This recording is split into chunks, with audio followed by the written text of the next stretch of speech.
دمتون گرم دمتون گرم دمتون دمتون گرم دمتون گرم دمتون هممون عاشق ریبون عشقیه تو قلبمون ریبون اول تو قاب و ریبون دوم میاد به چشممون لباس و جین و مدلمون همه دل بستگیمون میزنیم چپک چپک از دل جون نمیدم ریبون من 100 میلیون میزنم چپک چپک از دل جون نمیدم ریبون من 100 میلیون نمیدم ریبون من 100 میلیون. به نظر ما میشه لور بدون بلوط و بدون تنگ و بدون برنو.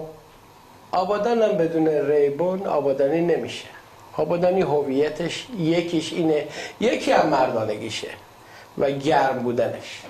یعنی الان هم تو شیراز که رفته بودم ماشین بخرم گفتم آقا ببخشید این ماشین نیسانه چنده؟ گفت اگه منظورت این لیسانوه همین 20 میشی. گفتم نه آقا این میتسوبیشیه. گفت نه 20 میشی یعنی 20 میش پشتش میتونی بار کنی. اما کاکو میدونم تو بچه آبادانی چرا که شناسنامه رو چشته. من شناخت برای دستم رو شد خریدمش دیگه 10 برابر قیمت ولی لاف کشته بودم.